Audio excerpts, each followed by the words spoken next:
What I have said above in regard to students in general would not, however, apply to the students of agricultural schools and colleges. In their case, it would be a necessary part of their training to do field work for a period before they are given diplomas or degrees. You are aware that on the advice of the All India Council for Technical Education and Scientific Manpower Committee, it is proposed that engineering and technical graduates must do a period of service training before they can enter their profession. I think such training is even more necessary for the students of agricultural schools and colleges. I would in fact go further. While the idea of conscripting students in schools and colleges would be difficult to put into practice, I do not see any reason why colleges and schools in the rural or semi-rural areas should not have an agricultural section attached to them. The difficulties I have mentioned above arise only when the students are taken away from their homes or places of normal residence. There would be no such difficulty if students are required to do some agricultural work in the course of their normal college or school life. The difficulty of finding adequate land may stand in the way of carrying out this program in educational institutions in large towns and cities. There is, however, no reason why schools and colleges in the rural areas or small towns should not have attached to them sufficient land which can be utilized for the purpose. Even colleges in larger towns and cities can cooperate in such a program by establishing centers.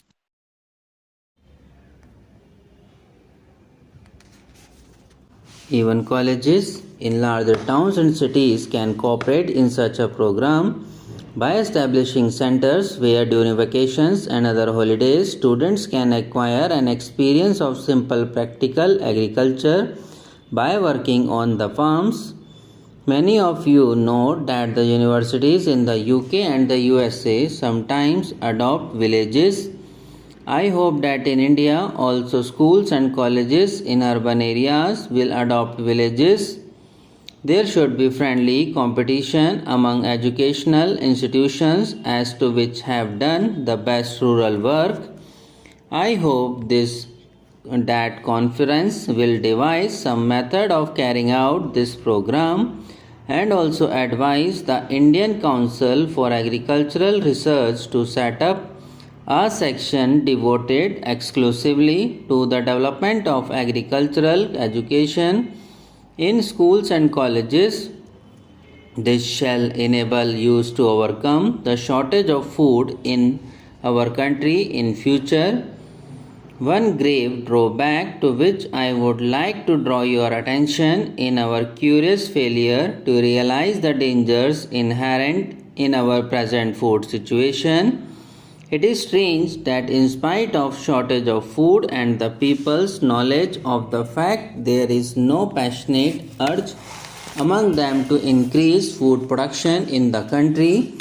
If our young men and women in colleges and schools are not sensitive to our problems, how are we going to overcome the perils which face us? I am sure you can all help in creating in young men and women a sense of the urgency of our problems. There are, of course, certain necessary measures which lie outside the sphere of educational authorities. Colleges and schools can, however, contribute a great deal to the solution of the problem if they create in young men and women the enthusiasm to increase the food production of the country. I am sure that if the universities provide extension education in agriculture, it will not only improve the quality of our agriculture but also make a deep impression on the public mind. It will help to break down the barriers which divide the literate classes from the unlettered. It will also improve the quality of our educated classes by bringing them nearer to soil and giving a more practical bias to their minds. I preferred earlier to countries where agriculture is more productive and gives far better results than in India for each unit of manpower. It is obvious that if we are to improve our agricultural production, we must profit by the experience of such countries. We must therefore create closer contacts with all countries which have applied scientific methods to agriculture and shown tangible results of such application. Naturally, the first country we think of this connection is the USA. In industry as well as in agriculture, she has made a phenomenal progress.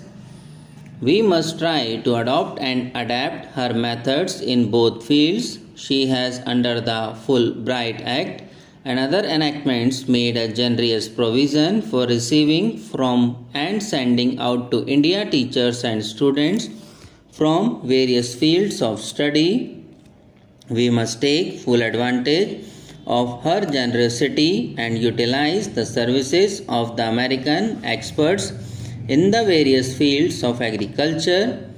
The universities have always and in all countries played a leading part in transforming the quality of the life of the people. In order to perform the function successfully, the universities must base their programs on the real needs of the country. Until now, our university education has proved inadequate because it has ignored agriculture altogether. What I have said above in regard to students in general would not, however, apply to the students of agricultural schools and colleges. In their case, it would be a necessary part of their training to do field work for a period before they are given diplomas or degrees.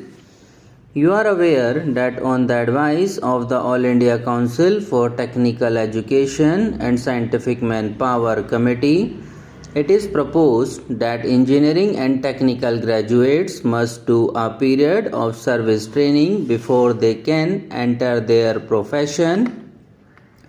I think such training is even more necessary for the students of agricultural schools and colleges. I would in fact go further. While the idea of conscripting students in schools and colleges would be difficult to put into practice, I do not see any reason why colleges and schools in the rural or semi-rural areas should not have an agricultural section attached to them. The difficulties I have mentioned above arise only when the students are taken away from their homes or places of normal residence. There would be no such difficulty if students are required to do some agricultural work in the course of their normal college or school life. The difficulty of finding adequate land may stand in the way of carrying out this program in educational institutions in large towns and cities. There is, however, no reason why schools and colleges in the rural areas or small towns should not have attached to them sufficient land which can be utilized for the purpose. Even colleges in larger towns and cities can cooperate in such a program by establishing centers.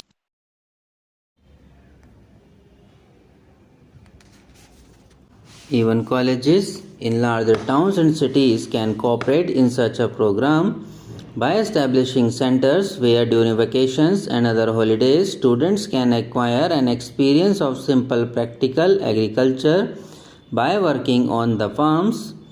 Many of you know that the universities in the UK and the USA sometimes adopt villages.